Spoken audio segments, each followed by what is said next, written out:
Explosive teaching and powerful prayer combined. Live with Pastor Sam Adeosun.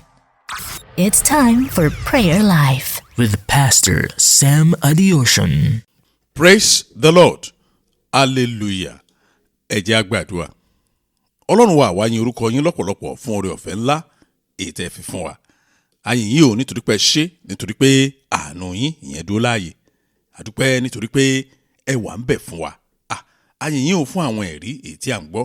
A dúpẹ́ nítorí pé pàápàá jùlọ ẹ fún wa ní ẹ̀mí ìyè nítorí pé a jẹ́ alààyè ọkàn. Ó dá wa lójú pé a ó tún rí jẹ, a ó tún rí gbádùn ní ọ̀dọ̀ yín. Bàbá Olúwa ẹ gba ọpẹ́ wa. Ní orúkọ Jésù Kristi Olúwa ẹ gba ìyìn wa. Mo gbàdúrà fún yín ní ibikíbi tí ẹ ti ń gbóhùn mi lọ́wọ́lọ́wọ́ báyìí. Ọlọ́run tó jẹ́ aṣẹ̀dá, yẹn ni pé tó dá ayé, tó dá ọ̀run, lórúkọ Jésù Kristi kò ní gbàgbé yín. Mo ní Jésù Kristi tó kú lórí igi ni mo ń sọ̀rọ̀ ẹ o. Ní orúkọ Jésù Kristi mo ní kò ní gbàgbé yín. Ohun tí ò fi gbàgbé olè tó mọ̀ lọ́jọ́ kan, ọjọ́ tí olè yẹn mọ Jésù, ọjọ́ yẹn ni Ọlọ́run rántí ẹ̀ sí rere. Mo ní ẹ̀yin tẹ́ ẹ ti ń sin Jésù báyìí kì í ṣàná. Mo gbàdúrà lórúkọ Jésù Kristi bẹ́ẹ̀ ṣe ń sìn ní ẹ̀mí àti ní òtítọ́ ní orúkọ Jésù Kristi ojú òní tì yín lẹ́yìn Jésù Kristi. Ògo Ọlọ́run yóò tún farahàn lónìí o. Agbára wà láàyè Ọlọ́run yóò tún ṣiṣẹ́ lẹ́ẹ̀kan sí ní orúkọ Jésù Kristi Olúwa wa. Àmín. Tọ́ ẹ̀yin ọmọ Ọlọ́run, a dúpẹ́ púpọ̀ lọ́wọ́ yín torí pé Ọlọ́run fún yín ní àǹfààní àti oore ọ̀fẹ́ pé ká tún jọ gbàdúrà pọ̀. Àǹfààní ni, oore ọ̀fẹ́ ńlá sì ni. Mo gbàdúrà lórúkọ Jésù pé àdúrà yín lórúkọ Jésù yóò wá sí ìtẹ́wọ́gbà. Ọlọ́run yóò sì fún yín ní gbogbo ìdáhùn sí ìbéèrè yín lórúkọ Jésù Kristi. Ẹ má bínú, àwọn èèyàn wọ́n ti mẹ́sẹ̀jì wa ó pọ̀ àti ẹ̀ lè dáhùn ọ̀pọ̀lọpọ̀ tán. Wọ́n béèrè kí ló tún ṣẹlẹ̀ orí Ohun Àánú bẹ́ẹ̀ ni ẹ rí pé ó pẹ́ díẹ̀. Ó kàn pẹ́ díẹ̀ ni ó ń bọ̀. Ó pẹ́ díẹ̀ ni ó ń bọ̀. Ohun tí mo kàn lè sọ fún wa ní gbangba báyìí ni wípé à ń ṣe iṣẹ́ yẹn ṣe tí tó bá ti dìgbà míì tí ọ̀nà bá pọ̀, a máa ya bí, a máa dé bí, a fẹ́ ṣe lé ẹ̀rí àwọn ibì kọ̀ọ̀kan á mẹ́hẹ̀ díẹ̀díẹ̀. Ẹ má bínú. Mo fẹ́ dá yín lójú pé ká tó ṣe prayer mi ẹ máa rí lágbára Ọlọ́run. Ká tó ṣe prayer mi ẹ máa rí. Kì í ṣe pé a sùn tẹ́tẹ́rẹ́, iṣẹ́ ń lọ, àti ń ṣiṣẹ́ púpọ̀ lè lórí. Mo lè sọ fún àìdí kan péré náà ni pé tíṣẹ́ bá ti fẹ́ tó bá ti pọ̀ jù bẹ́yẹn, ẹ rí i pé àwọn apá kọ̀ọ̀kan á fẹ́ mẹ́hẹ̀. Ibi tí mo lè sọ̀rọ̀ mọ́ nìyẹn ní gbangba. Ẹ ṣé, mo gbàdúrà pé Ọlọ́run ràn yín lọ́wọ́. Ẹ̀yin tẹ́lẹ̀ béèrè ẹlòmíì ni ìbéèrè mi ṣiṣẹ́ lé lórí àṣiṣẹ́ lé lórí, a máa ṣe lágbára Ọlọ́run. Wọ́n ti da ìbéèrè bu àwa náà, a sì ń mu ní kọ̀ọ̀kan. Lágbára Ọlọ́run gbogbo ẹ̀ la máa yanjú lórúkọ Jésù. Ẹ jọ̀ọ́ má yẹ ká gbàgbé August, oṣù yẹn jẹ́ oṣù tí ó ní àpẹẹrẹ àti máàkì ẹ̀ ní ọ̀dọ̀ wa. Àwa sì ti múra, a sì dúpẹ́ lọ́wọ́ àwọn tó bá a múra, pàápàá àwọn Fire Conference Committee. Iṣẹ́ ni wọ́n ń ṣe o. Ní ìgbà míì tá a bá jókòó nílé wa, tá a bá access iṣẹ́ tí wọ́n ṣe, èèyàn ò tiẹ̀ gbọ́dọ̀ yọ iṣẹ́ wọn kúrò nínú iṣẹ́ téèyàn ń ṣe fúnra ẹ̀ rí. Ó dàbí ìgbà téèyàn bá fẹ́ yọ pílà, kíyẹn kan design pé gbogbo pílà tó wà nínú ilé kéèyàn yọ dànù jàre, inú ń bí èèyàn. Téèyàn bá ti ṣe bẹ́ẹ̀, ilé yẹn dàwó nìyẹn. Bí iṣẹ́ wọn ṣe lágbára tó nìyẹn. Mo gbàdúrà Ọlọ́run tí ó ń fún yẹn ní èrè iṣẹ́ lórúkọ Jésù Kristi yóò fún ọ ní èrè ní ẹ̀kúnrẹ́rẹ́ ní orúkọ Jésù Kristi. Mo gbàdúrà fún ẹ̀yin náà o. Yóò pé Sátánì kò ní ráàyè kọrin ìbànújẹ́ orin kóró kò ní kọ́ sí yín létí fún ṣe program yìí, torí Sátánì gbọ́n dáadáa. Á fún wa ní ìdí tá a ní fi wà ń bẹ̀. Bẹ́ẹ̀ ni mo sọ fún yín. Ṣẹ́rí tí Sátánì bá ti mọ̀ pé ibi ìbáyìí èèyàn máa rí ọ̀nà àbáyọ, á fún wa ní ìdí tá a fi ní wà ń bẹ̀. Ṣùgbọ́n tó bá jẹ́ pé tó ní power ni, á fún wa ní ìdí tá a fi gbọ́dọ̀ lọ ni o. Mímí rò bí rí amazing things tó ń ṣẹlẹ̀ ń bẹ̀ ni. Ẹlòmíì tó yẹ pé kò ní bá wọn jẹ $1 sínú program ni, ó fẹ́ lé, a máa sunkún ni pé tẹ̀lé mi lọ. Ìrọ́dẹ̀ ni òun gan orí nǹkan kan kòròfo ní gbogbo ẹ̀. Mo gbàdúrà ayé yín ò ní bọ́ sí kòròfo lórúkọ Jésù Kristi. Ẹ jẹ́ á wọnú àdúrà wa lọ. Ọlọ́run afinimọ̀nà. Nǹkan tí àdúrà wa ṣe lórí lónìí nìyẹn. Ọlọ́run afinimọ̀nà. Èdè tí mo lè lò ní òyìnbó ni kí n sọ pé God the Pathfinder. Òun ló dà ipò súnmọ́ jù. Ṣe pé mo sọ èdè Yorùbá ó ti jinlẹ̀ jù. God the Pathfinder. ìtumọ̀ ẹ̀ nìyẹn, ọlọ́run afinimọ̀nà ẹ̀yọ́ ó nìkan ló lè fi yàn mọ̀nà. Ẹ wo nǹkan tí mo máa ń sábà sọ fún àwọn èèyàn ni wípé ṣe rí ẹnì kọ̀ọ̀kan wa kò ní fi ṣe bá a ti pọ̀ tó. Ṣe rí ọlọ́run ní ọ̀nà tó ti là sílẹ̀ fún kó wa ẹnì kọ̀ọ̀kan ní omi ní gúrùpù. Ẹ wo tí wọ́n bá bí Táyé Kẹ́hìndé, in fact wọ́n bá bí Táyé Kẹ́hìndé àti Ìdòwú at the same time, kan tún bí Táyé Kẹ́hìndé Ìdòwú Àlàbá at the same time, they have different paths nínú ayé yìí, ọ̀nà ọ̀tọ̀ọ̀tọ̀ ó ní gbogbo wọn ní pátá. Bẹ́ẹ̀ ni mo sọ fún wa ẹ rí mo rántí jọ́ tí mo kọ́ sọ̀rọ̀ ẹni ní how come bá ṣe pọ̀ tó ìmúni kí ló wá fà á tí DNA wa tó fi rí bó ṣe rí tó fi yàtọ̀ síra tí kóòdù wa oh God alágbára ni ọlọ́run ẹ rí ó dẹ̀ máa ń ṣe mí láàánú gan tí n bá rí ẹlòmíì pé nǹkan ṣe lọ́wọ́lọ́wọ́ ìdí tán fi ṣe ni pé kì í ṣe pé torí pé ó jẹ́ ọ̀nà wọn o bọ̀ tí wọ́n rí pé ẹnìkan ṣe ó ṣàṣeyọrí ẹ jẹ́rìí àwọn èèyàn òwò kan náà ń ṣe nílùú wa níbi tí mo ti wá òwò kan náà ń ṣe ń bẹ̀ tẹ́nìkan bá ti dá ilé epo lẹ̀ báyìí ẹ wò mo fi dá yín lójú pé oṣù mẹ́fà pẹ́ gbogbo àdúgbò yẹn wọ́n máa tepo ni. Àwọn èèyàn kò ní òye wípé ọlọ́run ni afinimọ̀nà òun nìkan ní olùlànà òun nìkan náà ló dẹ̀ lè mú wa gba ọ̀nà tóun ti kọ́ fún ayé wa bó ṣe rí gẹ́lẹ́ nìyẹn. ẹlòmíì iṣẹ́ ló ń ṣe o ọ̀nà ọlọ́run ló ń gbà o bọ̀tọ̀ pé ó ti rí ṣéǹjì díẹ̀díẹ̀ tó wá pé ọlọ́run ṣí lójú kó rí iye tóun á máa rí ní ọ̀nà tiẹ̀ abúsẹ́kùn ni. Bẹ́ẹ̀ ni mo sọ fún wa ṣe rí tó wá pé ọ̀nà wa ni á ti rọrùn jù. Oh my God. Ó dàbí kí àwọn ìjọ òun là ń wo tẹlifíṣàn yẹn o mi ti ẹ̀ràn tí mo bóyá jẹ tàbí jẹrin ni. Òun lẹ́nìkan kan sọ̀rọ̀ fẹ́rẹ́ ó lóun gbádùn iṣẹ́ tó ń ṣe débi pé olókàn dàbí pé òun kàn wà ń bi iṣẹ́ yẹn pé òun lọ ó lóun èdè òyìnbó ló sọ ó ní níbi iṣẹ́ ó ní I have fun and they pay me huge salary. Yẹn pé iṣẹ́ tó ó fẹ́ràn iṣẹ́ yẹn láti ṣe kò ní lára kò sẹ́ni kò sógun kò sí bí ìgbà tí yóò ṣe nǹkan kan ni wọ́n dẹ̀ ń san owó gọbọi fún. Kí ló fà á? Ọ̀nà ẹ̀ ló wà yẹn ní tó fà á nìyẹn. Torí pé bọ́lọ́run ṣe dá ayé tiẹ̀ nìyẹn. So àdúrà tó níbi tó máa dojú kọ nìyẹn wípé kí ọlọ́run kó fi wá lé ojú ọ̀nà tiwa. Ó tán o tó àpójú ọ̀nà tiwa la wà àní máa sọkún ìbọ̀kan.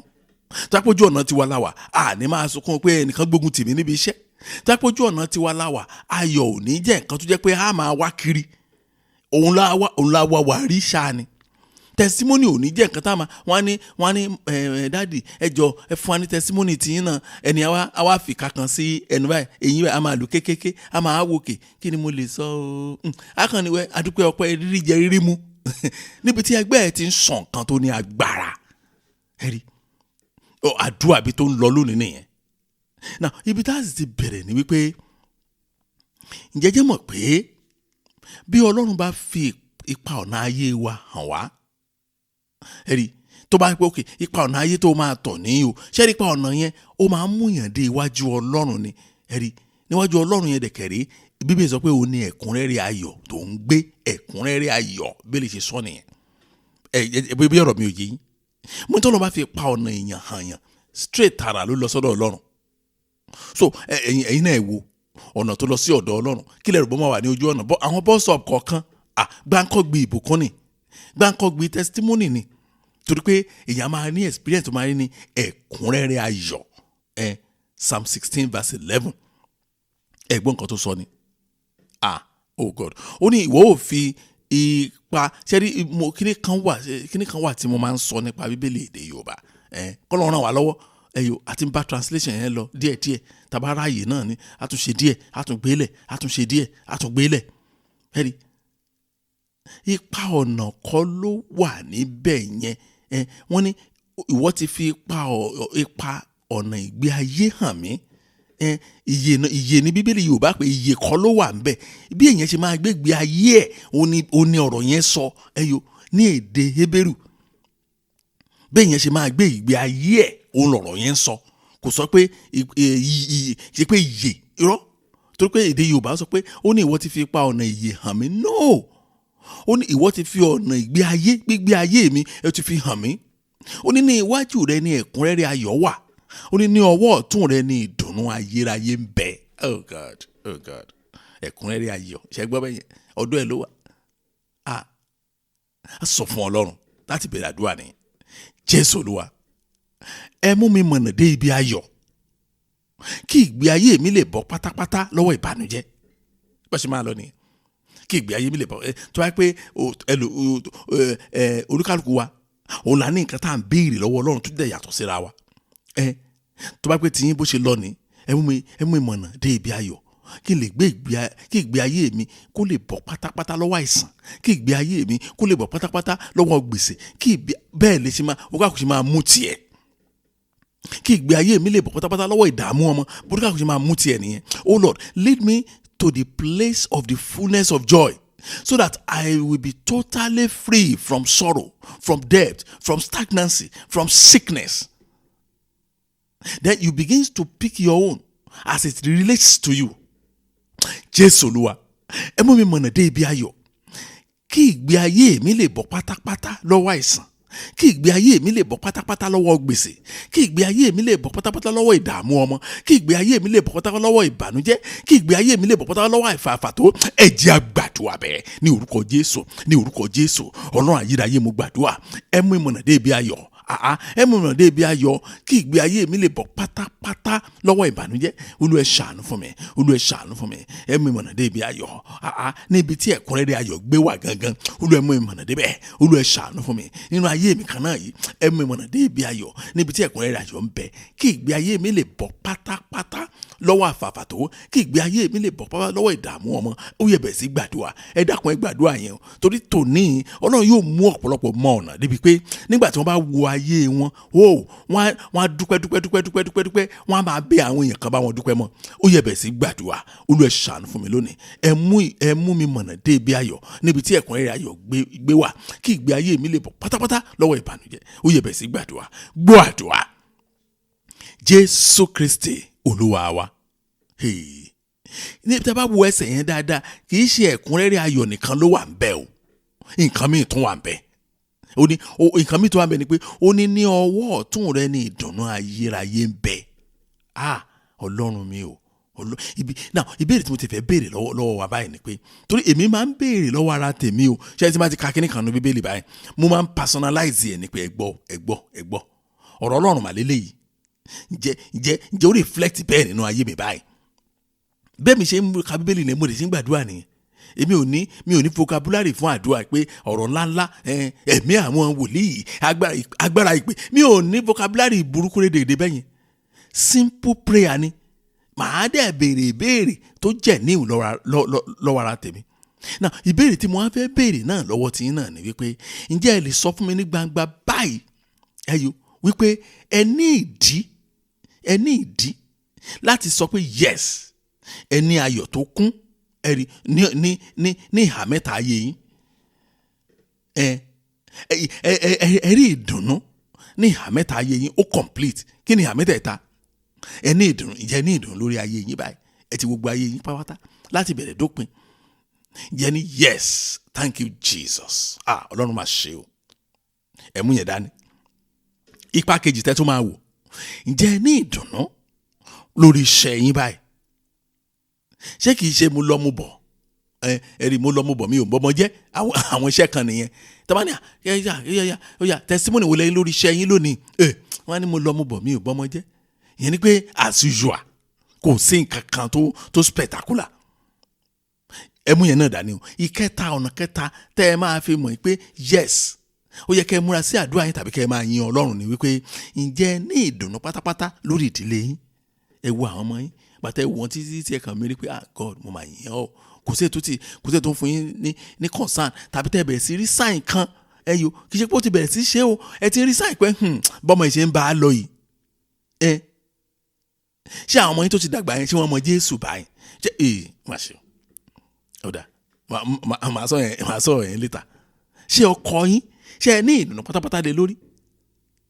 Àwọn kan tẹ́ ẹ máa wò nìyẹn nínú àdúrà yìí. Ẹ sọ fún Ọlọ́run, Jésù Olúwa, láti òní lọ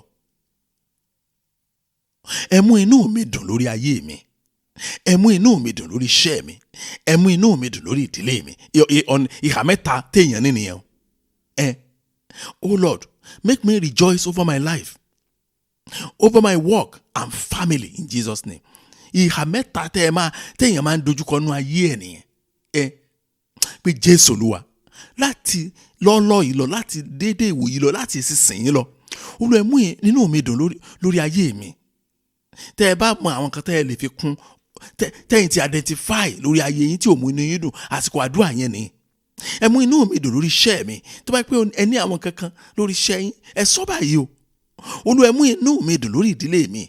Tẹ́ ẹ bá ní nǹkan kan tó ń fún yín ní concern lórí àwọn ọmọ yín tàbí tó mú ìdààmú wá lórí wọn ẹ wo láìbọ ọkọ yín ẹ wo láìbọ ìyàwó yín dáadáa ẹ sọ fún Ọlọ́run Jésù Olúwa láti òní lọ ẹ mú inú mi dùn lórí ayé mi lórí iṣẹ́ mi lórí ìdílé mi ẹ jẹ́ á gbàdúrà ní orúkọ Jésù Ọlọ́run ayérayé mo gbàdúrà láti ìsinsìnyí lọ Olúwa ẹ mú inú mi dùn lórí ayé mi ẹ mú inú mi dùn lórí iṣẹ́ mi ẹ mú inú mi dùn lórí ìdílé mi ẹ mú inú mi dùn lórí ọmọ ẹ mú inú mi dùn lórí ọkọ ẹ mú inú mi dùn lórí aya ẹ mú inú mi dùn lórí iṣẹ́ mi ẹ mú inú mi dùn lórí ayé mi ó yẹ máa gbàdúrà kí Ọlọ́run kó mú inú yín dùn tó tí Ọlọ́run bá mú inú yín dùn ni ẹ ó sìn jù báyìí lọ testimony yẹn á pọ̀ jù báyìí lọ thanksgiving yẹn á peléke á jẹ́ lójoojúmọ́ Olúwa ẹ mú inú mi dùn Olúwa ẹ mú inú mi dùn lórí àwọn ọmọ mi ẹ mú inú mi dùn lórí iṣẹ́ mi ẹ mú inú mi dùn lórí ìdílé mi ẹ mú inú mi dùn ó yẹ máa gbàdúrà gbọ́ àdúrà Jésù Kristi Olúwa wa ẹ̀yin ọmọ Ọlọ́run ní nǹkan bí ọjọ́ méjì sẹ́yìn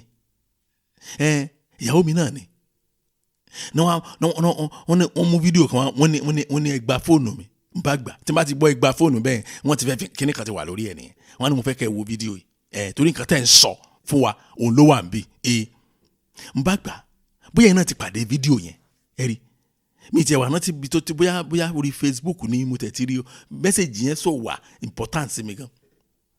Àwọn ọmọ mi yẹn ń sọ̀rọ̀ lórí slogan orí burúkú kan tí wọ́n sọ pé what God cannot do does not exist. Ṣé slogan yẹn kò tí ì sẹ́ni tí ò tí ì sọ tán. A dẹ̀ ti sọ fáwọn yẹn pé ṣe rí slogan mo ti ẹ̀ rántí pé mo sọ specifically nínú church lórí púpọ̀ mo sọ fáwọn ọmọ ìjọ wa mo ní ẹni tó bá dé tí kò gbọ́ ẹni tí ò bá dẹ̀ gbọ́ mo ní ṣe slogan yẹn what God cannot do does not exist yẹn mo ní ìsàlẹ̀ ọ̀run àpáàdì náà ti mú wá. Òótọ́ dẹ̀ ni ọ̀rọ̀ yẹn ó yà mí lẹ́nu pé àwọn kìrìsìtẹ́nì ò rí bẹ́ẹ̀ òun ló jẹ́ kí n mọ̀ pé no àmì ìjọ tí àwọn kìrìsìtẹ́nì òkùnkùn náà ń gbé fúnra wọn torí pé ó yẹ kó clear sí gbogbo ènìyàn wípé ẹnu Sátánì náà ti gba ọ̀rọ̀ yẹn slogan ṣá wọn ò lè gbà láíláí kò sí kan tó bá mu nínú Bíbélì láti bẹ̀rẹ̀ dópin but téèyàn ò bá ní òye ọ̀rọ̀ Ọlọ́run kò ní tètè understand tí ò bá ní ẹ̀mí mọ́ kò tiẹ̀ ní mọ̀ rárá kí ló jẹ́ bẹ́ẹ̀ àìmọye nǹkan tí ni Ọlọ́run ní capacity láti ṣe mo tún repeat ẹ̀ o àìmọye nǹkan ni Ọlọ́run ní capacity máa a ṣe ẹ̀kọ́ ẹ̀ náà Bíbélì jẹ́ kó yẹ pé Ọlọ́run ní capacity láti parọ́ then kì í ṣe rí ẹ̀sìn Kristi kì í ṣe ẹ̀sìn pé there is this genie in the kettle takama snap ọba ẹ̀ pa ó yá má bọ̀ irọ́ o Christianity is a journey ìrìn àjò ni wọ́n pè ní ẹ̀sìn ìgbàgbọ́ ìrìn àjò ni ṣùgbọ́n Sátánì ó ti ní àwọn ìránṣẹ́ tó ń lò so wọ́n wá mú àwọn ọ̀rọ̀ tí àwọn èèyàn fẹ́ gbọ́ tí Bíbélì sọ nìyẹn Sátánì kò ti mọ̀ pé wọ́n fẹ́ gbọ́ àwọn kan bá wọn yẹn ó níbi tí mo ń lọ mo fẹ́ pe àdúrà kan fún wa ni o Christianity ò kì í ṣe nǹkan tí wọ́n pè yẹn láyéláyé òun ló fà tẹ́ fi pé ọ̀pọ̀lọpọ̀ Christianity wà frustrated after spending billions of naira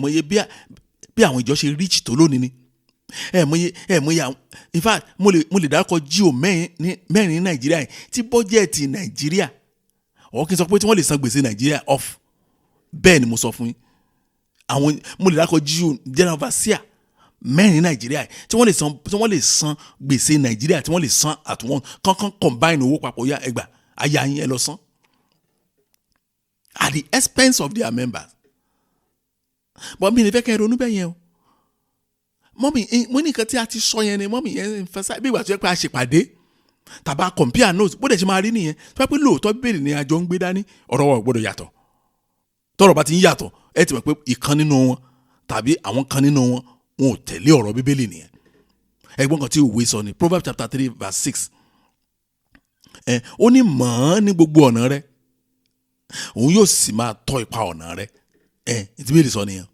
wọ́n gbọ́ kànáà ẹ̀sìn olóògùrú náà sọ bẹ́ẹ̀ nígbà tí Bíbélì sọ pé Ọlọ́run kò ní gbọ́ ti ẹlẹ́ṣẹ̀ Ọlọ́run ní capacity ẹ̀yọ́ láti dáhùn àdúrà wọn Ọlọ́run tó sọ pé ọ̀rọ̀ tó ń sọ jáde lẹ́nu ó ju òun fúnra òun lọ. Ó ní in all your ways acknowledge him and he shall direct your path.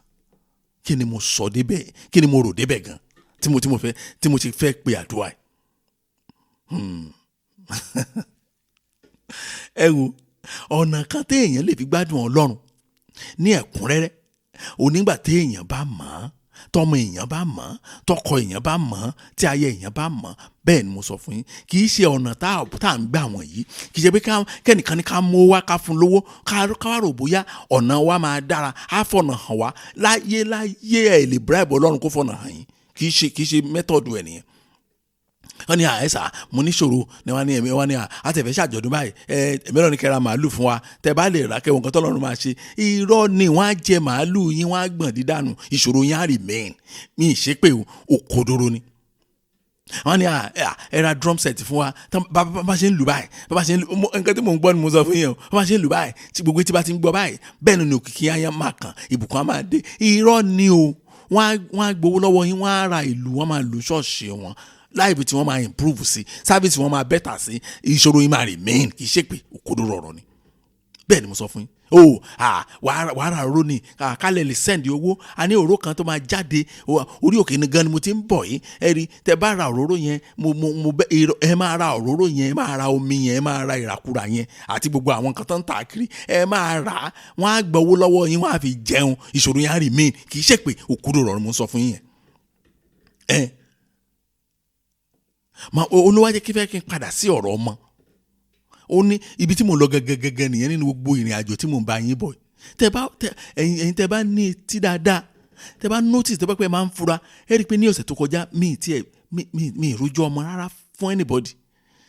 Mọ̀ díẹ̀ kó má dàbí pé ó ní àìsàn ṣó ní nǹkan mi bẹ́ẹ̀ ni ẹjọ́ wò lẹ́yìn sọ, ṣùgbọ́n mo ti fẹ́ jẹ̀bi.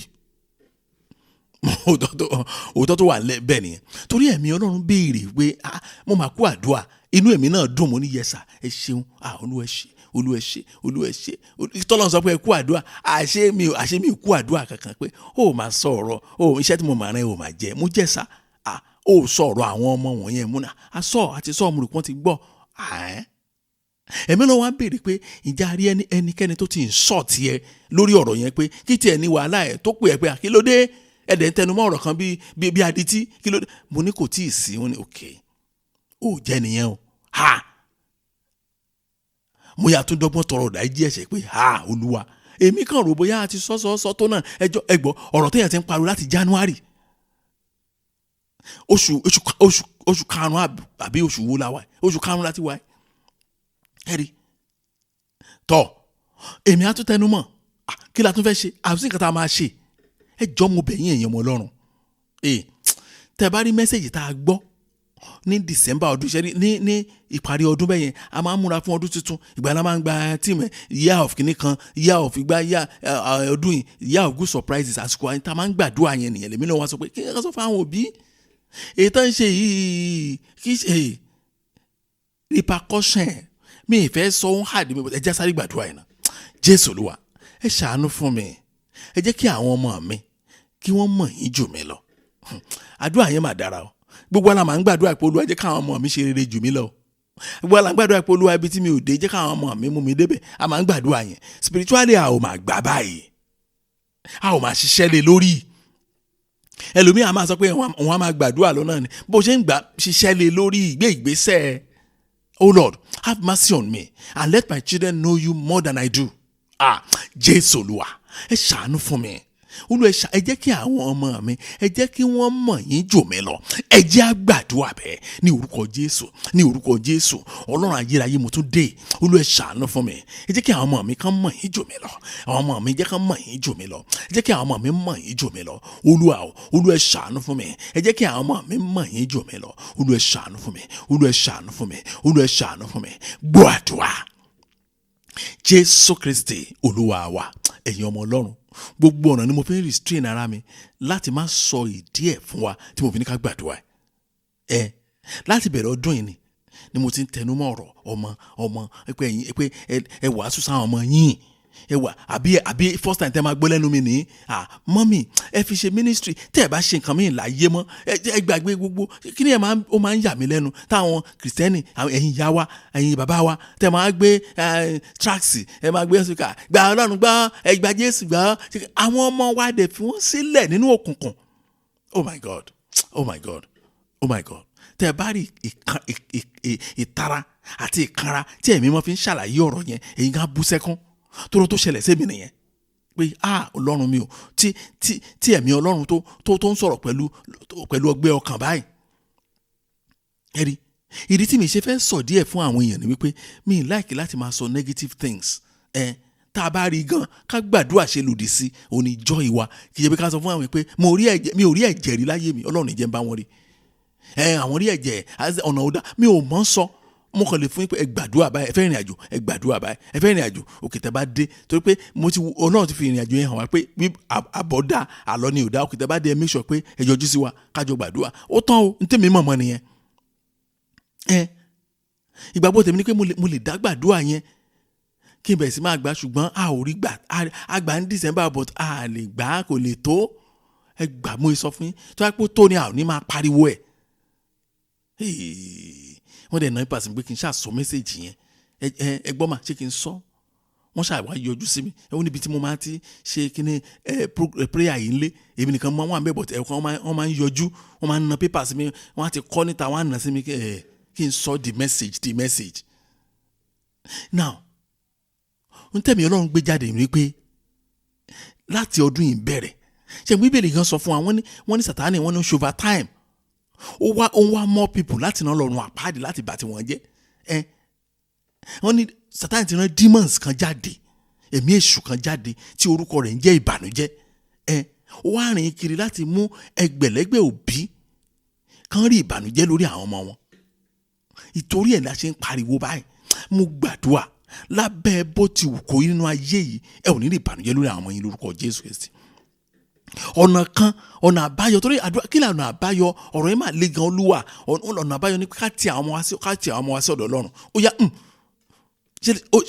ẹ mọ̀ ẹ̀yin ìyá ẹ mọ̀ bẹ́ẹ̀ ṣe máa ń ṣe nígbà tẹ́ ẹ bá fẹ́ lọ ṣọ́ọ̀ṣì ṣùgbọ́n tí ara lẹ́yìn kan wá ní kí làwọn ọmọ yín ṣe ẹ kàn ṣáà ti sí wọn lọ́wọ́ kẹ́ ẹ lè ráàyè sinmi ẹ ṣe yẹn náà báyìí o ṣùgbọ́n ṣe lẹ máa ṣe o torí pé ẹ fojú wọn mọ Ọlọ́run láti kékeré ẹyù kì í gbàtàn dàgbà tán òun lè ṣe wá ń struggle òun ló fà tẹ́ fi ń struggle o tó wá pé láti gbà kẹ́ tó bí wọn òun náà ti mọ Ọlọ́run ni níwájú Ọlọ́run àti ènìyàn ẹ̀dẹ̀ maintain ẹ̀ ẹlòmíì mo máa ń gbọ́ ẹ̀yin ọ̀pọ̀lọpọ̀ ẹ̀yin òbí wa ní ọmọ yẹn ìlú ló ń lu ṣọ́ọ̀ṣì tẹ́lẹ̀ ìlú wa jẹ́ kíni ṣe fojú ẹ̀ mọ Jésù ní àbẹ̀ fojú ẹ̀ mọ ìlú ṣọ́ọ̀ṣì ó dẹ̀ ti ìlú ó ti sú mo ń sọ fún yín ṣé dáwà tá à ń bá yín sọ̀rọ̀ yín a ní excuse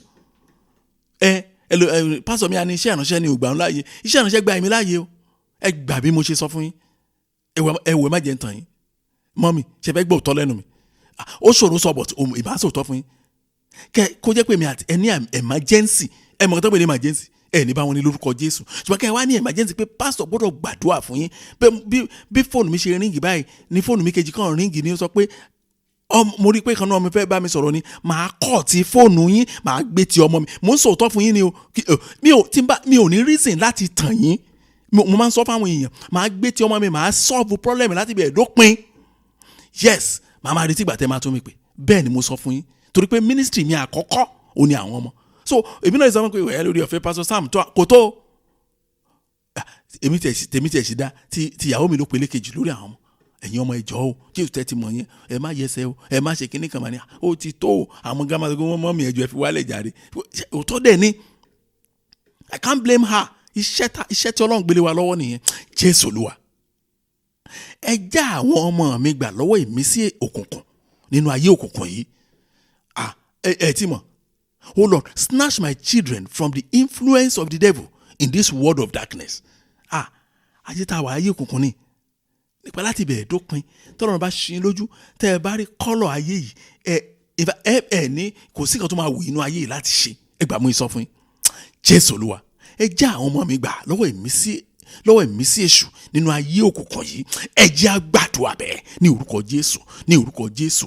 Ọlọ́run ayérayé mo gbàdúrà, Olúwa ẹ já àwọn ọmọ mi gbà lọ́wọ́ ìmísí èṣù nínú ayé òkùnkùn yìí. Olúwa ẹ já àwọn ọmọ mi gbà lọ́wọ́ ìmísí èṣù nínú ayé òkùnkùn yìí. Bàbá, Olúwa ẹ já àwọn ọmọ mi gbà, Olúwa ẹ já àwọn ọmọ mi gbà lọ́wọ́ ìmísí èṣù nínú ayé òkùnkùn yìí. Olúwa ẹ já àwọn ọmọ mi gbà lọ́wọ́ ìmísí èṣù nínú ayé òkùnkùn yìí. Ẹ gbàdúrà fún àwọn ọmọ yín, ẹ gbà. Bẹ́ẹ̀ ṣe ń gbà náà, ẹ má jẹ́ kẹ́nu yín dúró, ẹ máa bá wọn sọ̀rọ̀ tí ààyè ọ̀rọ̀ bá yọ. Bẹ́ẹ̀ mo sọ fún yín, ẹ fi ṣeṣẹ́ ṣe o, ẹ má máa sinmi torí pé ẹ ò ní rí ìbànújẹ́ lórí ọmọ. Lórúkọ Jésù mo gbàdúrà bẹ́ẹ̀ fún yín. Ẹ tẹ̀síwájú àdúrà yẹn, ẹ máa gbà, ó yẹ ẹ máa gbà. Gbọ́ àdúrà. Jésù Kristi Olúwa wa. Ẹ̀yin ọmọ Ọlọ́run, ṣé rí mo ní ẹ̀bùn kan láti máa wo àwọn ọ̀rọ̀ tí Jésù bá sọ. Mo máa ń nòtì ẹ̀ dáadáa. Ẹ wò, lára àwọn ọ̀rọ̀ Jésù tó ní agbára lójú tèmi nínú Bíbélì tó sọ jáde báyìí, ó ní declaration kan nínú ìwé John chapter 14 verse 6.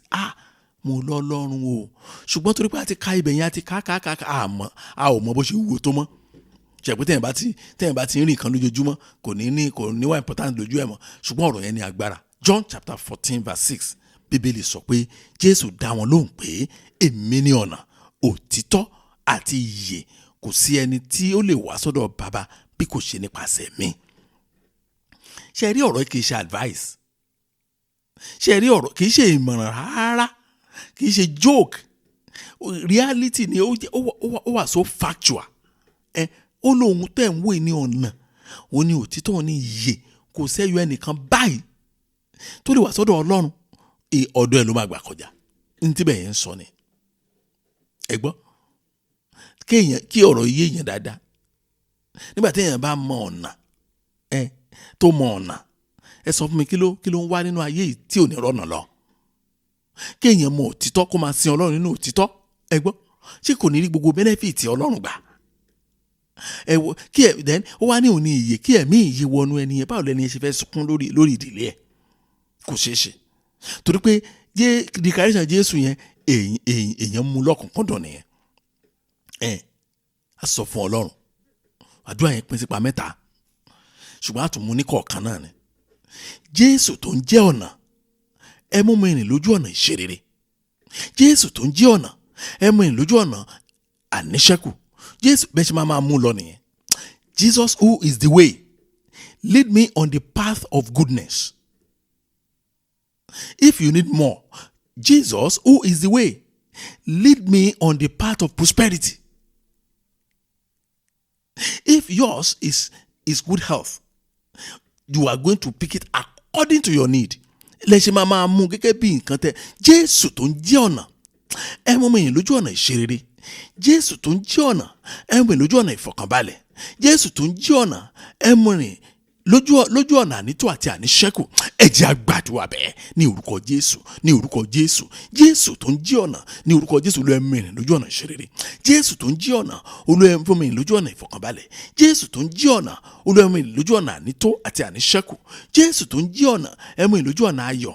Jésù tó ń jẹ́ ọ̀nà, ẹ mú mi rìn lójú ọ̀nà ìbùkún. Olúwa ṣàánú fún mi lónìí. Jésù tó ń jẹ́ ọ̀nà, Olúwa mú mi rìn lójú ọ̀nà, ẹ̀yin lẹ mọ̀ ọ̀nà, Olúwa mú mi rìn lójú ọ̀nà ìfọ̀kànbalẹ̀. Olúwa ṣàánú fún mi, Olúwa ṣàánú fún mi, Olúwa ṣàánú fún mi o, ẹ̀yin ní ọ̀nà, Olúwa mú ìmọ̀nà. Lórúkọ Jésù Kristi, ọ̀nà má jẹ́ ó dí mọ́ mi. Lórúkọ Jésù, ọ̀nà má jẹ́ ó dí mọ́ mi. Gbọ́ àdúrà. Jésù Kristi Olúwa wa. Kì í ṣe ọ̀nà nìkan ni Jésù ló ń jẹ́ o, ó tún ló ń jẹ́ òtítọ́. Òtítọ́, oh my God, oh my God. Mímọ́ gẹ́gẹ́ bí ọ̀nà kan ṣoṣo kò lè yọrí sí àbámọ̀ láéláé. Ṣé rí ibi tí ọ̀pọ̀lọpọ̀ kìrìsìtẹ́nì ti ń kábàámọ̀? Ó ní wípé kì í ṣe ọ̀nà òtítọ́ ni wọ́n ń gbà, kì í ṣe òtítọ́. Wọ́n ti wà so unlucky débi pé wọ́n ti tárí sábẹ́ àgàmú rárá. Ìyẹn wá ti wá mú wọn rìnrìn àjò ẹlòmíì odidi ọdún 12, 13 òun ló fi lọ sí ṣọ́ọ̀ṣì yẹn. Wọ́n ti wá rìn wọn ò débi kankan, ẹ má bínú pé mo rẹ́rìn ni mo ṣe ní kẹ́ má bínú. Wọ́n ti rìn wọn ò débi kankan kọ́ àwọn kí ló ń ṣẹlẹ̀. Ẹlòmíì ó máa ń pẹ́ kó tó realize ibi tí ìbànújẹ́ ẹ̀ wà nìyẹn. Ẹlòmíì kó tó bẹ̀rẹ̀ sí regret, ẹlòmíì ò rí regret ṣe àgbà tó kú o. Bẹ́ẹ̀ ni tí yìí sì dá tí mo sọ mọ́ mi kan ni Ọlọ́run mi o wọn làwọn waste 16 years wọn ní ẹ̀ máa dúpẹ́. Ẹlòmíì ti kú tán kó tó realize pé òun ò sí lójú ọ̀nà rárá. Ẹ̀rí á sọ fún Ọlọ́run Jésù tó ń jẹ́ òtítọ́ ẹ mú mi rìn lójú ọ̀nà òtítọ́ kí n má parí ayé mi nínú àbámọ̀. Bẹ́ẹ̀ ni òótọ́ bẹ́ẹ̀ ni mo sọ fún wa yẹn o. Jesus who is the truth lead me on the path of the truth so I will not end my life in regrets. Jésù tó ń jẹ́ òtítọ́ ẹ mú mi rìn lójú ọ̀nà òtítọ́ kí n má bàa parí ayé mi nínú àbámọ̀. Ẹ jẹ́ á gbàdúrà bẹ́ẹ̀ ní orúkọ Jésù, ní orúkọ Jésù. Jésù tó ń jẹ́ òtítọ́ Olúwa ẹ mú mi rìn lójú ọ̀nà òtítọ́ kí n má bàa parí ayé mi nínú àbámọ̀. Olúwa ẹ ṣàánú fún mi lónìí. Ẹ̀yin tẹ́ ń jẹ́ òtítọ́ ẹ mú mi rìn ní òtítọ́. Olúwa ẹ kọ́ mi ní òtítọ́ ẹ mú mi rìn ní òtítọ́. Olúwa ẹ jẹ́ kí òye òtítọ́ yé mi kí n má bàa parí ayé mi nínú àbámọ̀. Olúwa ẹ ṣàánú fún mi lónìí. Olúwa ẹ ṣàánú fún mi lónìí. Ẹ mú mi rìn ní òtítọ́ ní orúkọ Jésù. Olúwa ẹ mú mi rìn ní òtítọ́ ní orúkọ Jésù. Olúwa ẹ mú mi rìn ní òtítọ́. Olúwa ẹ ṣàánú fún mi. Olúwa ẹ ṣàánú fún mi. Ẹ mú mi rìn ní òtítọ́. Gbọ́ àdúrà. Jésù Kristi Olúwa wa kì í tún ṣe bẹ́ẹ̀ nìkan. Jésù tí lóun tún ní ìyè. Oh my God, ìyè. Jésù tó bá ń jẹ́ ìyè ẹjọ́ báwo ni ẹkún burúkú á ṣe sọ nínú ìdílé yẹn kò ní ṣe ṣe. Bẹ́ẹ̀ ni mo sọ fún wa. Ìyè là ń sọ yìí. Irọ́ amú ayé dandan. Jésù tó ń jẹ́ ìyè ẹ mú mi yè ẹ mú àwọn ọmọ mi yè. Jésù tó ń jẹ́ ìyè ẹ mú ìyè ẹ mú ọkọ mi yè. Bá a ṣe máa gbà nìyẹn. Jésù tó ń jẹ́ ìyè ẹ mú ìyè ẹ mú aya mi yè. Bá a ṣe máa gbà ní oh God. Jesus who is the life make me live, make my children live. Make me live, make my husband live. Make me live, make my wife live. Bá a ṣe máa mú ní ìkọ̀kan nìyẹn. Jésù tó ń jẹ́ ìyè ẹ mú mi yè kẹ́ mú àwọn ọmọ mi yè. Jésù tó ń jẹ́ ìyè ẹ mú ìyè kẹ́ mú aya mi yè. Ẹ mú ìyè kẹ́ mú ọkọ mi yè. Ó yẹ já gbàdúrà bẹ́ẹ̀ ní orúkọ Jésù, ní orúkọ Jésù. Jésù tó ń jẹ́ ìyè Olúwa ẹ mú ìyè kẹ́ mú aya mi yè. Ẹ mú ìyè kẹ́ mú àwọn ọmọ mi yè. Jésù tó ń jẹ́ ìyè ẹ mú ìyè kẹ́ mú ọkọ mi yè. Jésù tó ń jẹ́ ìyè ẹ mú ìyè kẹ́ mú àwọn ọmọ mi yè. Ó yẹ máa gbàdúrà bẹ́ẹ̀. Ẹ̀yin tẹ́ jẹ́ grandma tẹ́ jẹ́ grandpa ẹ sọ pé Ọlọ́run pé Jésù tó ń jẹ́ ìyè ẹ mú ìyè ẹ mú àwọn ọmọ mi yè. Àwọn grandchildren mi gbogbo Olúwa ẹ mú wọn yè bẹ́ẹ̀ ṣe máa gbà nìyẹn. Jésù Kristi tó ń jẹ́ ìyè Olúwa ẹ mú ìyè ẹ mú àwọn ọmọ mi yè. Ẹ mú ìyè ẹ jẹ́ àgbàdua ẹ jẹ́ àgbàdua ẹ jẹ́ a máa sọ fún Ọlọ́run ẹ jọ̀ọ́ ẹ má jẹ́ àdákẹ́ àdúrà. Jésù tó ń jẹ́ ìyè òun nìkan ló lè mú wa yè. Jésù tó ń jẹ́ ìyè òun ló lè mú àwọn ọmọ wa yè. Jésù tó ń jẹ́ ìyè òun ló lè mú aya wa yè. Òun ló lè mú ọkọ wa yè. Kò ní jẹ́ kán forí ṣẹ́kù kò jẹ́ kán forí ṣọpọ́n. Lórúkọ Jésù Kristi òun nìkan ló lè ṣe o. Ẹ tẹra mọ́ àdúrà yẹn. Jésù tó ń jẹ́ ìyè Olúwa ẹ mú ìyè mú àwọn ọmọ mi yè. Ìyè méjì ló ń bẹ o. Ìyè nípa tara àti nípa tẹ̀mí. Olúwa ẹ mú mi yè. Olúwa gbọ́ àdúrà. Jésù Kristi Olúwa wa. Ǹjẹ́ àní tó àdúrà yẹn gbà báyìí torí mo ṣe ń gbàdúrà yẹn lò òtítọ́ kan bọ́ sí mi lẹ́nu. Òun náà ni pé oríṣi ìyè méjì ló wà. Bẹ́ẹ̀ ni mo sọ fún wa. Oríṣi ìyè méjì ló wà. Ibi tí ó ti yàtọ̀ sí àwọn ti tẹ́lẹ̀ nìyẹn. Ọ̀nà kan péré ló wà. Jésù ń jẹ́ ọ̀nà. Òtítọ́ kan péré ló wà. Jésù ń jẹ́ òtítọ́. Ṣùgbọ́n ìyè yàtọ̀. Ìyè nípa tara, ìyè nípa tẹ̀mí. Ẹ gbọ́ kí ni jọ́ yín mà? Dádì kí la yọ yín nígbà tẹ́ ẹ bá mọ Jésù tó báyìí táwọn ọmọ yín ò mọ Jésù wọn ò yé nìyẹn nípa tẹ̀mí. Ìbẹ̀rẹ̀ bí ayé wọn lè forí sọ. Ẹ má fi ọ̀rọ̀ rẹ̀ ṣe rí excuse tá a máa ń sábà lò yẹn ẹ jẹ́ ká mú kó lẹ́nu wa o. Bẹ́ẹ̀ ni mo sọ fún wa o. Ẹ mọ excuse yẹn ẹ fẹ́ gbọ́. Excuse yẹn ni pé ṣe mọ àwọn pastor wọ́n ti bà gbogbo ẹ̀ jẹ́ àwọn pastor yẹn wo ló bà gbogbo ẹ̀ jẹ́ kì í ṣe lẹ kó àwọn ọmọ yẹn lọ sí ṣọ́ọ̀bù wọn. Ẹjọ́ ṣé àwọn pastor tẹ wá ń blame yìí báyìí ṣé wọ́n wá sí yàrá yín láti wá kó àwọn ọmọ lábẹ́ yín. Ibi tẹ́ ti máa mọ̀ nìyẹn pé excuse ni o kò dẹ̀ jẹ́ níhù lọ́dọ̀ Ọlọ́run. Ẹ gbà mú yín sọ fún yín. Àwọn ti bá tiwọn kì í ṣe 2024 kì í ṣe 2025 kì í ṣe 2023 kì í ṣe 2020 ó ní àgàmọ́ra ti bẹ̀rẹ̀. Wọ́n ti bẹ̀rẹ̀ látàyè ìgbà Bíbélì. Abẹ́ ìgbọ́rọ̀ Paul ni tó wọ̀n àwọn ìjọ lọ́dọ̀ àwọn wòlíì èké. So wọ́n ti wà tipẹ́. Òótọ́ ni mò ń sọ fún wa yẹn. Kì í ṣe pé wọ́n ṣe èdè láàárọ̀ àná. Látàyè Bíbélì ni wọ́n ti wà. So gbogbo ìtẹ́ ń sọ yẹn irọ́ o. Mo rántí lọ́dún yẹn lọ́hùn. náà mú wa lọ sí ibì kan wọ́n pè ní Ashburnham ní London. Ibẹ̀ yẹn jìnnà díẹ̀ ṣùgbọ́n bíi prayer center ni. Oh God. Kíní kan tí mo rí ń bẹ̀ tí àánú àwọn Nigerian parents ń ṣe mí ni pé àwọn youth wọ́n ní conference níbẹ̀, wọ́n ní conference, wọ́n ní convention níbẹ̀. Kẹ́ ẹ wá wo àwọn kéékèèké, oh God, àwọn Indians. Àwọn Indians yẹn gbọ́n jù wá lọ, ẹ má jẹ́ àtàrà wá jẹ́. Àwọn Indians yẹn, àwọn yẹn wá ń jáde bí ìgbà tí eku tí wọ́n máa fi èéfín sí àwọn ẹ̀yin tẹ̀ mọ̀ nípa bọ́n ṣe ń pa òkété, tí wọ́n máa fi ihò òkété bọ́n ṣe máa ń tú jáde yẹn àfipóró wọ́n ń ṣe tán báyìí ládé bẹ̀. Wọ́n á sọ fún yàrá mo ní sori àwọn ọmọ they are happy, they were so happy. Wọ́n yin Ọlọ́run, wọ́n ṣe gbé múlábàjọ́ ìjọ ẹ̀yin ará London ẹ̀jọ̀ jẹ́ kí bóyá lè jẹ́lẹ́rìí mi. Ìjọ ẹ̀lẹ́gbẹ́ wọn lẹ́nu ọmọ kan ó gún yàn nígò, ó gún yàn lọ́bẹ, wọ́n á wò wọ́n rí i pé Indian descent ni. Ní ìlú jẹ́ pé ìlú wọn wọ́n bọ̀rìṣà ju kínní lọ, ṣùgbọ́n àwọn òbí wọn ti kó wọn sábẹ́ Jésù tí mo ń sọ nìyẹn. Mo wo pósítà kan lánàá lórí Facebook lẹ́nìkan fi hàn mí, wọ́n ní àwọn Yorùbá ṣọ́ọ̀ṣì ni wọ́n náà ní kọ́ kínní kan fún àwọn youth mọ̀ bí wọ́n kó wọn lọ. Wọ́n lọ jẹun, wọ́n lọ máa ṣe inú gbó, wọ́n lọ ṣe kinní kan. Kò sí ibi tí wọ́n ti fi ọ̀rọ̀ Ọlọ́run bọ́ wọn. Wọ́n ṣà ń jẹun, wọ́n lè sìn kan tán highlight síbẹ̀ mú níṣẹ́ tán. Ó ní o. Ó mà ṣe o. Ó ṣe gan o, kì í ṣeré o. So àwọn ọmọ yín gbọ́dọ̀ yè. Ẹ gbà mú sọ fún yín. Àdúrà kan tá a gbà lẹ́ẹ̀kan yẹn pé káwọn ọmọ mi kí wọ́n mọ Ọlọ́run jù mí lọ kò ní yà yín lẹ́nu. Mo ń sọ fún yín.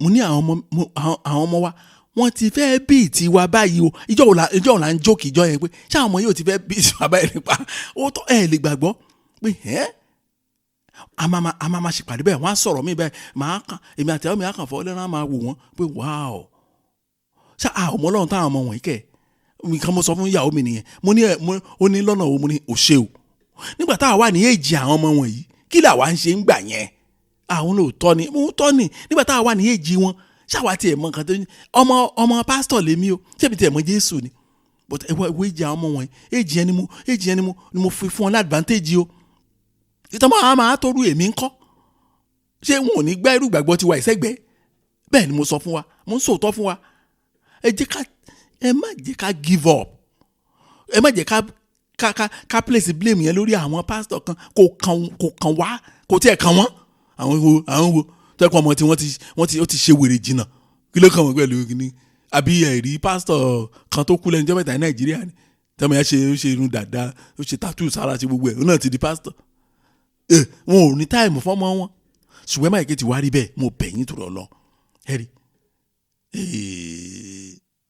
Jésù tó ń jẹ́ ìyè Jésù tó ń jẹ́ ìyè Olúwa mú àwọn ọmọ mi yè nípa tẹ̀mí nípa tara Olúwa mú wọn yè mo sọ fún wa ìyè oríṣi méjì nìyè pín sí nípa tara nípa tẹ̀mí Olúwa mú àwọn ọmọ mi yè nípa tara nípa tẹ̀mí Olúwa mú ọkọ mi yè nípa tara nípa tẹ̀mí Olúwa mú aya mi yè ẹ jẹ́ á gbàdúrà bẹ́ẹ̀ ní orúkọ Jésù tó ń jẹ́ ìyè Olúwa mú àwọn ọmọ mi yè nípa tara nípa tẹ̀mí Olúwa mú ọkọ mi yè nípa tara nípa tẹ̀mí Olúwa mú mi yè ó yẹ máa gbàdúrà bẹ́ẹ̀ ẹ gbàdúrà yẹn ẹ jẹ́ kó ká yín lára Olúwa mú mi yè lórúkọ Jésù tó ń jẹ́ ìyè Olúwa mú mi yè mú àwọn ọmọ mi yè nípa tara nípa tẹ̀mí Olúwa mú wọn yè nípa tara nípa tẹ̀mí Olúwa mú wọn yè gbọ́ àdúrà Jésù Kristi Olúwa wa ẹ wo ẹ̀yin ọmọ Ọlọ́run mo fi dá yín lójú pé Jésù lè fà yín lọ́wọ́ ọ̀tún dé ibi ìrànlọ́wọ́ nígbà gbogbo ẹ wo Jésù tó fún wa tó bá jẹ́ pé àti ìrànlọ́wọ́ ni kò sí ẹnìkan nínú ayé yìí tó lè survive láì sí ìrànlọ́wọ́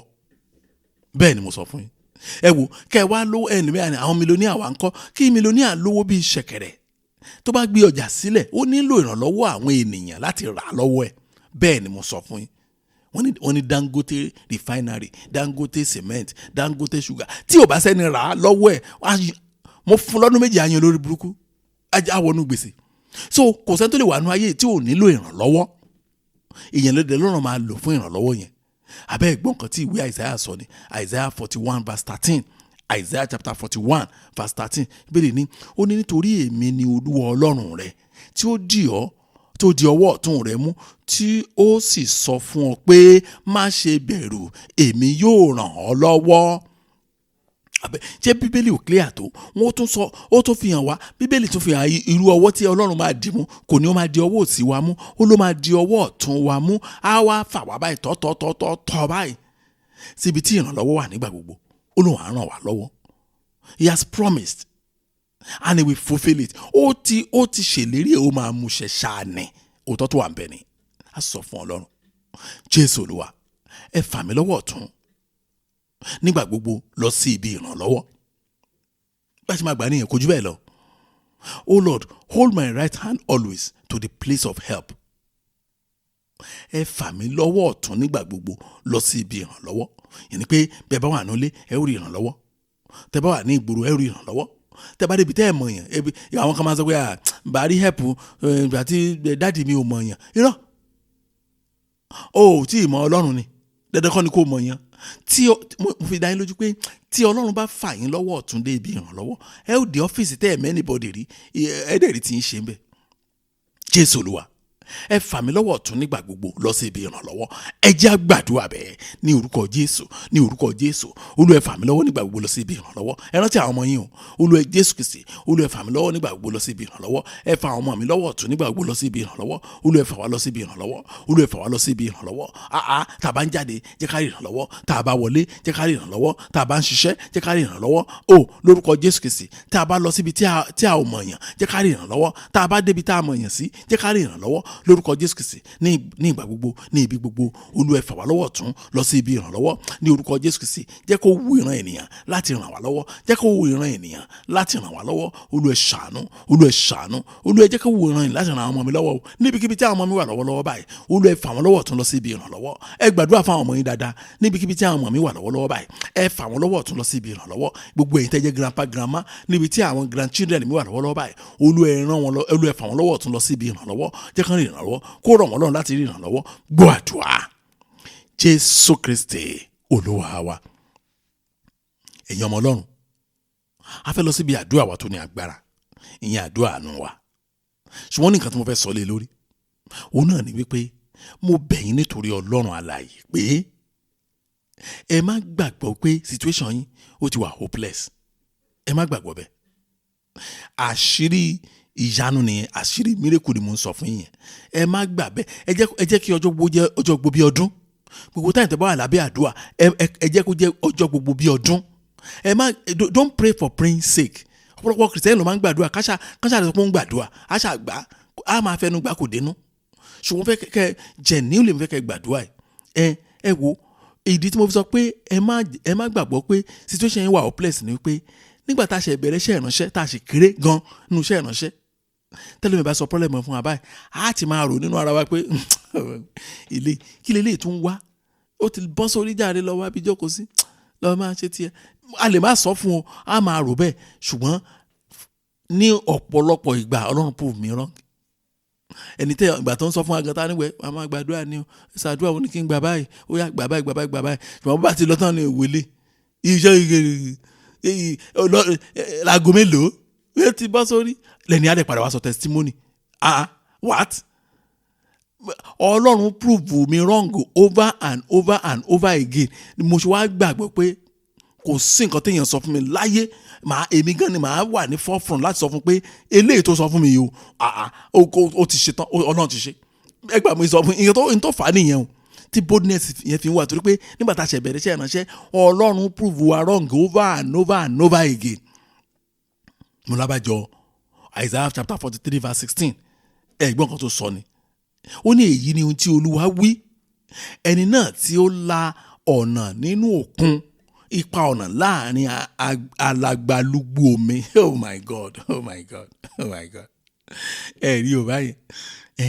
Ó ní èyí ni ohun tí Olúwa wí, ẹni tó lè la ọ̀nà nínú òkun, wọ́n sọ pé ó wá tún ṣe ipa ọ̀nà, ó ṣe express láàrin alagbalúgbú omi. Ẹ wá ní kò ní ṣe tí mo ń lead yín lọ sínú àdúrà àánú nìyẹn. Mo ti sọ fún wa o pé Ọlọ́run wa ò ní olùlànà, is the Pathfinder. Ẹ̀yin ló wá kù sí lọ́wọ́ báyìí. Ó yẹ jẹ́ ká lọ sínú àdúrà àánú wa. Mo fẹ́ kẹ́ bèrè nǹkan tó ní agbára ni mo ṣe lẹ́jọ́ mi ṣe pọ̀ bẹ́ẹ̀ lórí àdúrà àánú. Ṣé pé mi kì í rò bẹ́ẹ̀. ó yẹ ẹ jẹ́ ká bẹ̀rẹ̀ sí béèrè lọ́wọ́ Ọlọ́run. Ẹ jẹ́ ká bẹ̀rẹ̀ sí béèrè lọ́wọ́ Ọlọ́run. Mo rí àwọn èèyàn tó àdúrà yìí kan náà la máa ní kán gbà tán dẹ̀ béèrè lọ́wọ́ Ọlọ́run tán dẹ̀ sọ ẹ̀rí. Mo àti gbàgbé nọ́mbà àwọn ẹ̀rí tí mo ti gbọ́ ní ọ̀sẹ̀ yìí nìkan. Tán ti sọ pé ó ti ṣẹlẹ̀ bẹ́ẹ̀, ó tún bá ti ṣẹlẹ̀. Ó yá ẹ máa gbàdúrà. Ẹ fi lọ Ọlọ́run o, ẹ fi tọ̀ Ọlọ́run lọ. Ẹ má fi tọ̀ ènìyàn lọ, kò sí nǹkan tí n bá sọ fún yín, bá promise yín ní ohunkóhun, mo purọ́ tàn yín jẹ ni o. Ó yẹ kẹ́ ẹ fàdúrà ràn mí lọ́wọ́ ni o, pé nǹkan ti bá mi nìyẹn o. Mi ò ní agbára láti ràn yín lọ́wọ́, ṣùgbọ́n mo mọ Ọlọ́run alààyè, Jésù Kristi lórúkọ rẹ̀. Ó lè ṣe fún yín, ẹ máa gbàdúrà. Ó lè ṣe fún yín, ẹ máa ṣìpẹ̀. Ó lè ṣe fún yín, ẹ máa béèrè. Ẹ má dúró, ẹ máa gbàdúrà. Ẹ má dúró bẹ́ẹ̀ bá ṣe wà lọ́kàn yín gan. Àsìkò àánú lélẹ́yìí. Òjò àánú bẹ̀rẹ̀ sí rọ̀ báyìí. Ó ti ń rọ̀ sórí àwọn nǹkan. Ó yẹ máa gbàdúrà. Òjò àánú ti dé. Ó yẹ máa gbàdúrà. Ọlọ́run ti sọ pé wọ́n á ṣàánú ọ̀gọ̀rọ̀ àwọn ènìyàn. Ẹ sì wà láàrin ọ̀gọ̀rọ̀. Bẹ́ẹ̀ ni mo sọ fún yín. Orúkọ yín wà láàrin ọ̀gọ̀rọ̀. Orúkọ àwọn yín wà láàrin ọ̀gọ̀rọ̀. Ó yẹ máa béèrè lọ́wọ́ Ọlọ́run. Ó yẹ máa ṣìpẹ̀ báyìí. Torí pé àdúrà yẹn ń lọ sópin lọ́wọ́lọ́wọ́ báyìí. Ẹ̀yin o, a ti fẹ́ parí tòní nìyẹn. Ó tún di ọ̀sẹ̀ tó ń bọ̀ tó nìyẹn. Ó yẹ máa gbàdúrà. Gbọ́ àdúrà. Jésù Kristi Olúwa wa. Ẹ jẹ́ á gbàdúrà. Ọlọ́run wa àwa yìn orúkọ yín lọ́pọ̀lọpọ̀ fún oore ọ̀fẹ́ ńlá ìtẹ́ fún wa. Àdúpẹ́ o nítorí pé ṣé nítorí pé àánú yín dúró láéláé. A yìn yín nítorí pé ẹ̀yin Ọlọ́run ẹ fi wá lẹ̀, nítorí pé ẹ ò kọ̀ wá. A yìn lógo nítorí pé ẹ ń gbọ́ àdúrà. Jésù Olúwa ẹ gbọ́ ọpẹ́ wa. Bẹ́ẹ̀ ti ní a wí, Ọlọ́run wa mà ti wí. Bẹ́ẹ̀ ti ní ká sọ, àwa mà ti sọ. Ẹ̀yin ló kù láti fi àṣẹ sí. Ọlọ́run tó ń dáhùn àdúrà lórúkọ Jésù yóò dáhùn àdúrà yín. Mo ní Ọlọ́run tó ń dáhùn àdúrà ní orúkọ Jésù yóò dáhùn àdúrà yín lórúkọ Jésù Kristi. Níwọ̀n ìgbà tẹ́ ti pinnu láti sin Ọlọ́run láì fi ohunkóhun mọ́. Nígbà tẹ́ ti pinnu láti sin Ọlọ́run láì fi ohunkóhun kún. Nígbà tẹ́ ti pinnu láti sin Ọlọ́run láì sásọ̀hún ní orúkọ Jésù Kristi. Ọlọ́run dá yín lò lórúkọ Jésù Kristi. Ọlọ́run afinimọ̀nà yóò fi yín mọ̀nà lórúkọ Jésù Kristi. Gbogbo àwọn ètò tí Ọlọ́run ní fún yín lórúkọ Jésù, Ọlọ́run yóò máa ṣílẹ̀ ìkọ̀kan báyìí. Ògo Ọlọ́run yóò farahàn. Agbára wà láàyè Ọlọ́run yóò ṣiṣẹ́ fún yín. Ògo ni fún Ọlọ́run lókè ọ̀run ní orúkọ Jésù Kristi Olúwa wa. Àmín. Jẹ́ kí ọ̀fẹ́ Jésù Kristi Olúwa wa, ìfẹ́ ọmọ tí Ọlọ́run dàpọ̀ tiẹ̀ mọ́ kó máa bá wa lọ. Kọ́lọ́run kó ṣàánú fún wa. Mo ní ẹ ti rí àánú gbà náà. Dáàdì ẹ ti gba àánú tiyín lónìí. Mọ́mì ẹ ti gba àánú tiyín lónìí. Láti sísìn lọ ẹ ti bẹ̀rẹ̀ sí gbọ́ ohùn ayọ̀. Orin ayọ̀ bẹ̀rẹ̀ sí kọ sí yín létí. Ọlọ́run dá yín lóhùn o. Ìyanu rẹ̀ sì farahàn. Gbọ́ àdúrà ní orúkọ Jésù Kristi Olúwa wa.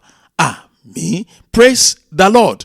Hallelujah. Thank you and God bless you.